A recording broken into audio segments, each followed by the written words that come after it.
আপনি কি জানেন একটি ব্লাউজ কী নিয়মে সূত্রের মাধ্যমে কাটিং করলে বডির সামনে ঘোষ লেগে থাকবে না, গলার কোনো সমস্যা হবে না, শরীরের সাথে পারফেক্টভাবে ফিটিং হবে একটি ব্লাউজ? এই ভিডিও থেকে আপনি শিখতে পারবেন। সঠিক সূত্র দ্বারা একটি ব্লাউজ কাটিং হাতে কলমে এই ভিডিওতে আপনাকে শিখিয়ে দেব। ফার্স্ট টাইমে বডির মাপ অনুযায়ী কাপড়টিকে ভাঁজ করে নিতে হবে। এরপরে এদিকে হাফ ইঞ্চি কাপড়কে একটি মার্জিন করে নিতে হবে। ওকে, মার্জিনটি করে নেওয়ার পরে এখানে শোল্ডারের মাপটি নিতে হবে। এই ব্লাউজটি আমি 38 ইঞ্চি বডির জন্য শোল্ডারের মাপটি 6.5 ইঞ্চি নিয়ে নিচ্ছি। শোল্ডার ডাউনের জন্য 75 পয়েন্টে একটি মার্জিন করতে হবে এবং গলার পাশের মাপটি 2.5 ইঞ্চিতে একটি মার্জিন করতে হবে এবং গলার যে লম্বাটি আছে পিছন পাটে, তাই না, এখানে 5 ইঞ্চি নিয়ে নিচ্ছি এবং গলার পাশে এইখানেও 2.5 ইঞ্চিতে একটি মার্জিন করে নিচ্ছি। এই মার্জিনগুলো করে নেওয়ার পরে এখানে এই মার্জিনগুলো আমাদেরকে সুন্দর করে টেনে নিতে হবে স্কেলের সাহায্যে এবং এই শোল্ডার ডাউনের মার্জিন থেকে গলার মাপটি এইভাবে ক্রস করে এই মার্জিনটি টেনে নিতে হবে। ওকে, এরপরে গোল গলার জন্য সুন্দর করে রাউন্ড শেপটি করে দিতে হবে। গোল গলার রাউন্ড শেপটি খুব সুন্দর করে নিতে হবে যেন আপনি এই মার্জিন অনুযায়ী কাটিং করার পরে গলাটি সুন্দর হয়। এই মার্জিনগুলো টেনে নেওয়া কমপ্লিট হয়ে গেলে আর্মহোলের মাপটি নিতে হবে। আর্মহোলের মাপটি 6 ইঞ্চি 75 পয়েন্ট এখানে নিতে হবে, মানে 7.5 ইঞ্চি। নেওয়ার পরে এই মার্জিনটি এখানে টেনে নিতে হবে। এইখানে কিন্তু আমাদেরকে ব্লাউজের বডির মাপটি নিতে হবে। 38কে 4 ভাগ করলে 9.5, 9.5 ইঞ্চিতে মার্জিন করে 1 ইঞ্চি সেলাই মার্জিনের জন্য এক্সট্রা নিচ্ছি। বডির মাপটি নেওয়ার পরে আর্মহোলে রাউন্ড শেপ করতে হবে। এখানেও 6.5 ইঞ্চিতে মার্জিন করতে হবে। আর্মহোলের মাপটিকে ঠিক মাঝখানে একটি ভাগ করতে হবে। ওকে, এইভাবে মাঝখানে একটি ভাগ করে নেওয়ার পরে আমাদেরকে যে কাজটি করতে হবে, এখানে 6 ইঞ্চিতে একটি মার্জিন করতে হবে, মানে এখানে হাফ ইঞ্চি কম নিতে হবে পিছন পাটের ক্ষেত্রে এবং এই মার্জিনটি এই মাঝখানে থেকে আমাদেরকে মিলিয়ে দিতে হবে। দেওয়ার পরে এখানে যে পয়েন্টটি তৈরি হয়েছে ঠিক মাঝ বরাবর একটি ক্রস মার্জিন টেনে নিতে হবে এবং 1 ইঞ্চি উপরে একটি মার্জিন করতে হবে। করে নেওয়ার পরে এইভাবে রাউন্ড শেপটি বডির মাপটির সাথে মিলিয়ে দিতে হবে। আমি যে নিয়মে দেখাচ্ছি এই নিয়মে আপনি যদি একটি ব্লাউজের পিছন পার্ট কাটিং করতে পারেন তাহলে আপনার শরীরের সাথে পারফেক্টভাবে ফিটিং হবে। ওকে, আমি যেভাবে বলতেছি সেমভাবে আপনি ট্রাই করবেন। গলার মাপ ও শোল্ডার মাপের ঠিক মাঝখানে একটি পয়েন্ট তৈরি করতে হবে। এই পয়েন্ট থেকে ব্লাউজের লম্বা মাপটি নিতে হবে। ব্লাউজটি আমি 14 ইঞ্চি লম্বা তৈরি করব, উপরে হাফ ইঞ্চি সেলাই মার্জিন চলে যাবে, এই জন্য 14.5 ইঞ্চি এবং নিচে 1 ইঞ্চি সেলাই মার্জিন, সর্বমোট 15.5 ইঞ্চিতে একটি মার্জিন করতে হবে। এইভাবে এই দুইটি মার্জিন আমাদেরকে টেনে নিতে হবে। ওকে, এরপরে শেপের জন্য মার্জিন করতে হবে। শেপের জন্য এখানে আমি 9.5 ইঞ্চি নিচে একটি মার্জিন করতেছি। বডি মাপটি যত ইঞ্চি নিয়েছি তার থেকে 1 ইঞ্চি বাদ দিয়ে এখানে সেটাকে 2 ভাগ করতে হবে। 8.5 ইঞ্চিকে 2 ভাগ করলে কত হচ্ছে? 4 ইঞ্চি 25 পয়েন্ট। এইভাবে ঠিক মাঝখানে 25 পয়েন্ট। পিছন পাটের শেপের নিচের যে সেলাইয়ের মার্জিনটি আমাদেরকে 1 ইঞ্চি রাখতে হবে। এইদিকে হাফ ইঞ্চিতে মার্জিন করেছি, ওইদিকে হাফ ইঞ্চিতে মার্জিন করে এইভাবে এই দুইটি মার্জিন দুই সাইড থেকে মিলে দিতে হবে। আমি পারফেক্টলিভাবে যেন একটি ব্লাউজ আপনি কাটিং করতে পারেন এই ভিডিও থেকে সেটাই আপনাকে বোঝানোর চেষ্টা করতেছি। কোমরের মাপটি এখানে আমি 33 নেব। 33কে 4 ভাগ করলে কত হচ্ছে? 8.5। যেহেতু 1 ইঞ্চি আমাদের শেপ যাবে এই জন্য 9.5, মানে 9 ইঞ্চি 25 পয়েন্টে কোমরের মাপটি নিতে হবে। 1 ইঞ্চি সেলাই মার্জিন এক্সট্রা নিতে হবে। ভিডিওটি যেখানে বুঝতে পারবেন অত অংশ রিপ্লাই করে দেখবেন, আশা করি আপনি খুব সহজেই বুঝতে পারবেন, কারণ আপনাকে আমি খুব সহজ করে বোঝানোর চেষ্টা করতেছি যেন আপনি বুঝে একটি ব্লাউজ সঠিক নিয়মে কাটিং করতে পারেন ও সেলাই করতে পারেন। যে মার্জিনগুলো করেছি আমরা এই মার্জিন অনুযায়ী ঘুরিয়ে ঘুরিয়ে পিছন পাটটি ফার্স্ট টাইমে কাটিং করে নেব। ওকে, অবশ্যই এই মার্জিন অনুযায়ী কাটিং করতে হবে। আপনি যদি নতুন হয়ে থাকেন অবশ্যই কাজ করার সময় খুব স্লোভাবে কাজ করবেন, তাহলে আপনার কাজগুলো অনেক সুন্দর হবে। এখন পিছন পাটটি আমরা সাইডে সরিয়ে রাখবো। এখন এখানে আমাদেরকে সামনের পাটটি কাটিং করতে হবে। এই সাইডে পিছন পাটের থেকে সামনের পাটটি দেখুন নিচে এবং সাইডে 1 ইঞ্চি করে বেশি রাখতে হবে। রাখার পরে আমাদেরকে কিন্তু সামনের পাটটি কাটিং করতে হবে। তো এইভাবে পিছন পাটটি জাস্ট বসিয়ে রেখে আপনাকে আমি বিষয়টি বুঝিয়ে দিচ্ছি কিভাবে আমাদেরকে সামনের পাটটি সাইডে এবং নিচে 1 ইঞ্চি বেশি রাখতে হবে। এখানে হাফ ইঞ্চি কাপড় রেখে একটি মার্জিন করব। সেমভাবে প্রতিটি মাপ আমাদেরকে নিতে হবে। এখানে 6.5 ইঞ্চিতে মার্জিন করতে হবে। এরপরে গলার পাশে 2.5 ইঞ্চিতে মার্জিন করতে হবে। গলার লম্বাটি এখানে আপনি 2 সুত কম নিতে পারেন, মানে 25 পয়েন্ট কম নিতে পারেন।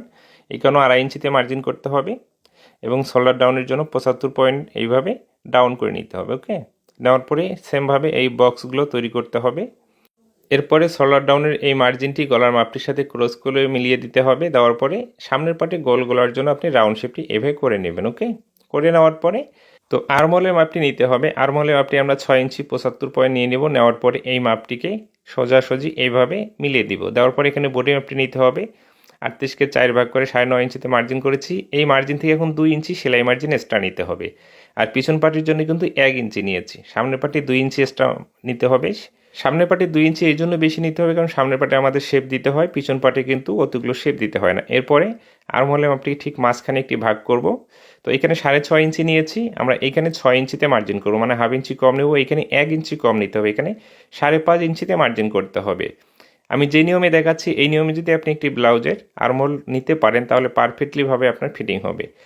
এইভাবে এইখান থেকে 1 ইঞ্চি উপরে একটি মার্জিন করব, করে নেওয়ার পর এইখান থেকে রাউন্ড করে এই মার্জিনটি আমাদের বডির মাপটির সাথে মিলিয়ে দিতে হবে। কারণ সামনের পাটের তালপাটটি আমাদেরকে এইভাবেই নিতে হবে, তালপাট নেওয়ার এটাই সঠিক নিয়ম।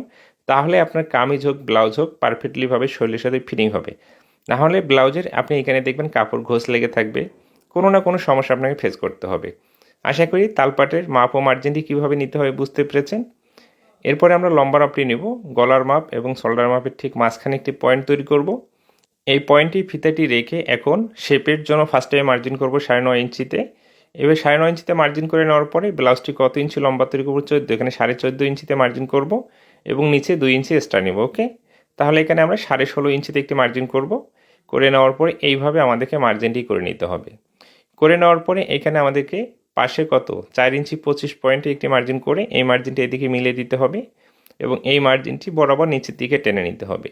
এই মার্জিনটি নিচের দিকে টেনে নেওয়ার পরে এখন সাইডে যে আমরা শেপটি দিব আর্মহোলের মাপ এবং একেবারে নিচে থেকে ঠিক মাঝখানে একটি ভাগ করব। করে নেওয়ার পরে মিডল থেকে এই মার্জিনটি আড়াআড়ি করে আমাদেরকে মিলিয়ে দিতে হবে। এভাবে মিলিয়ে দেওয়ার পরে এখানে আমরা মাঝখানে যে পয়েন্ট তৈরি করেছি এদিকে একটি মার্জিন মিলিয়ে দিতে হবে। এখন শেপের যে দূরত্বর মাপটি এখানে 2 ইঞ্চি দূরত্ব রেখে প্রতিটি শেপে আমরা একটি করে মার্জিন করব। আশা করি শেপের মাপটি কিভাবে নিতে হবে আপনি বুঝতে পেরেছেন। এখন নিচে যে আমরা শেপটি দিব পাশে কত ইঞ্চি দিব, এখানে 1.5 ইঞ্চি দিতে হবে। 1.5কে 2 ভাগ করলে কত হচ্ছে? 75 পয়েন্ট, তাই না? এদিকে 75 পয়েন্টের মার্জিন, এদিকে 75 পয়েন্টের মার্জিন দেওয়ার পরে এই মার্জিনটি এইভাবে আমাদেরকে মিলিয়ে দিতে হবে। যেহেতু ব্লাউজটি আমি সেলাই করে দেখাবো, এইভাবে একটি ব্লাউজ কাটিং করলে আপনি দেখবেন শরীরের সাথে পারফেক্টলিভাবে ফিটিং হয়ে গেছে। তাছাড়া অন্য কোনো নিয়মে ব্লাউজ কাটিং করলে এত ফিটিং আপনি কখনও পাবেন না। এরপরে এখানে কোমরের মাপটি নিতে হবে আমাদেরকে। কোমরের মাপটি এইভাবে নিতে যদি আপনার সমস্যা হয়, সহজ নিয়মে আরেকটি আমি দেখিয়ে দিচ্ছি। এইভাবে শেপের জন্য যে কাপড়টি নেব সেই কাপড়টি মাইনাস করে নেওয়ার পরে এখানে 33 কেজি আমরা 4 ভাগ করি, কত হচ্ছে? 8 ইঞ্চি 25 পয়েন্ট। 8 ইঞ্চি 25 পয়েন্ট একটি মার্জিন করব এবং সেলাই মার্জিন 1 ইঞ্চি এক্সট্রা নেব। তাহলে বিষয়টি বরাবর হয়ে যাচ্ছে, তাই না? এইভাবেও কিন্তু আপনি নিতে পারেন। পিছন পাটে একটি নিয়মে দেখিয়েছি কোমরের মাপ, সামনের পাটে আরেকটি নিয়মে দেখিয়েছি। এরপরে এই বডির 2টি মার্জিন আমাদেরকে নিচ পর্যন্ত মিলিয়ে দিতে হবে। আমরা যে নিচে 1 ইঞ্চি বেশি নিয়েছি, সাইডে যে আমরা শেপটি দেবো এইখানে দেখুন ঠিক এইভাবে ফিতাটি রেখে এদিকে হাফ ইঞ্চি এদিকে হাফ ইঞ্চি শেপটি দেওয়ার পরে কিন্তু সামনের পাট পিছন পাট সমান হয়ে যাবে। আশা করি একটি ব্লাউজ সঠিক নিয়মে তালপাট দিয়ে এবং শেপের মাপগুলো দিয়ে 38 ইঞ্চি বডির জন্য কীভাবে মাপ ও মার্জিনগুলো নিতে হবে আপনি বুঝতে পেরেছেন। যেখানে বুঝতে সমস্যা হয়েছে অতটুকু অংশ আবারও রিপ্লাই করে দেখুন। অবশ্যই আপনাকে আমি অত্যন্ত সঠিক একটি নিয়মে ব্লাউজ কাটিং শেখাচ্ছি এই ভিডিওতে। এরপরে মার্জিন অনুযায়ী ঘুরিয়ে ঘুরিয়ে আমাদেরকে কাটিং করে নিতে হবে এই পার্টটি। এইভাবে পার্টটি সুন্দর করে কাটিং করে নেওয়ার পরে এখন এই টুকরো কাপড়টি বা অবশিষ্ট কাপড়টি সাইডে সরিয়ে রাখবো এবং এইখান থেকে ঠিক মাঝ বরাবর এই শেপ পর্যন্ত এতটুকু কাপড় কাটিং করে নিতে হবে। এই শেপটি দেওয়ার পরে দেখবেন সমান হয়ে গেছে।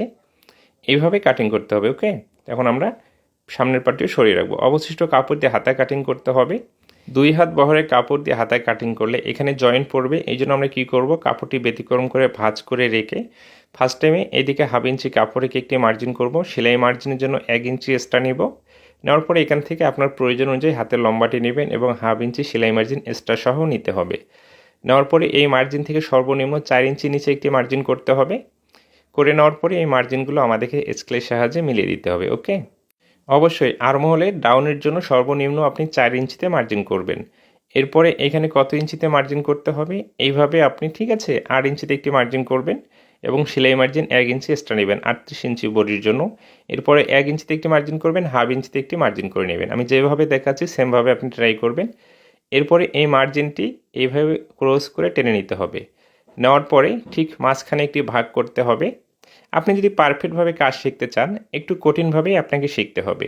আপনি যদি সহজভাবে যেমন তেমন করে কাজ শিখে কাস্টমারের পোশাক বা নিজের পোশাক তৈরি করেন, পোশাক তৈরি হবে কিন্তু পারফেক্ট ফিটিংটি আপনি কখনো আনতে পারবেন না। এই জন্য একটু কষ্ট হলেও এই জন্য একটু কষ্ট হলেও সময় দিয়ে সঠিক কাজটি আপনাকে শিখতে হবে। এরপরে হাতের মুখের মাপটিকে 2 ভাগ করে 1 ভাগ নিতে হবে, সেলাই মার্জিন 1 ইঞ্চি এক্সট্রা নিতে হবে। তালপাটটি সহ আমি কাটিং করে দেখাচ্ছি, যেহেতু এই ব্লাউজটি আমি সেলাইয়ের ভিডিওটি সহ দিয়ে দেবো নেক্সট টাইম। অবশ্যই আপনি সেলাইয়ের ভিডিওটি দেখলে বুঝতে পারবেন এই ব্লাউজটি এইভাবে কাটিং করার পরে কত সুন্দর ফিনিশিং এসেছে এবং শরীরের সাথে কেন ফিটিং হবে। অবশ্যই আপনি সেলাইয়ের ভিডিওটি দেখবেন। নতুন হয়ে থাকলে অবশ্যই আমার পেজটিকে ফলো দিয়ে রাখবেন এবং পরবর্তী ভিডিওগুলো দেখার জন্য অবশ্যই পেজটিকে ফলো দিয়ে রাখবেন এবং বন্ধুদের মাঝে এই ভিডিওটি অবশ্যই শেয়ার করবেন। এরপরে আমরা কি করব, এইদিকে জয়েন্ট পড়েছে তাই না, এই সাইড থেকে যে টুকরো কাপড়টি বের হয়েছে এই কাপড় দিয়ে আমাদেরকে এখানে জয়েন্টটি দিতে হবে। জাস্ট এখানে 1/2 ইঞ্চি কাপড় এইভাবে উপরে উঠিয়ে রাখবো, রাখার পরে এইভাবে এই পাটি বিছিয়ে রাখবো। রাখার পরে এই মাপে কিন্তু আমরা কাটিংটি করে নেব। তাহলে এখানে জয়েন্টটি আমরা খুব সহজে কাটিং করে ফেলেছি। এখন আমাদেরকে তালপাটের অংশটি কাটিং করতে হবে তাই না। হাতাটি এখন আমরা ওপেন করে রাখবো। এইভাবে জয়েন্টটি কাটিং করে নেওয়ার পরে এখন হাতাটি ওপেন করে রাখতে হবে। এই সাইডে জয়েন্ট পড়েনি, এই সাইডে 1/2 ইঞ্চি কাপড় এইভাবে এখানে এসে মিশিয়ে দিতে হবে। দেখুন আমি যেভাবে কাপড়টি কাটিং করে বের করে নিচ্ছি, যতটুকু আপনি সেমভাবে এতটুকুই বের করে নেবেন, ঠিক আছে। এই অবস্থায় কিন্তু হাতাটি কাটিং করা কমপ্লিট হয়ে গেছে। এখন গলার পট্টি, ঘাট প্লেট ও বোতাম প্লেট আপনাকে আমি কাটিং করে দেখাবো। এরপরে আমি ব্লাউজটি সেলাই করে পরবর্তী ভিডিওতে আমি সেলাইয়ের ভিডিওটি দিয়ে দেবো। আশা করি আপনি বুঝতে পেরেছেন সেলাইয়ের ভিডিওটি। এই ভিডিওর সাথে আমি দিতে পারতেছি না কারণ ভিডিওটি অনেক বড় হয়ে যাচ্ছে। এরপরে এইভাবে কাটিং করে নেওয়ার পরে ফার্স্টে আমরা 2.5 থেকে 3 ইঞ্চি পাশে একটি বোতাম প্লেটের কাপড় এবং ঘাট প্লেটের কাপড়টি 2 থেকে 2.5 ইঞ্চি নেওয়ার পরে এভাবে একটি ভাঁজ করতে হবে। বোতাম প্লেটের কাপড়টি নর্মালি রাখতে হবে।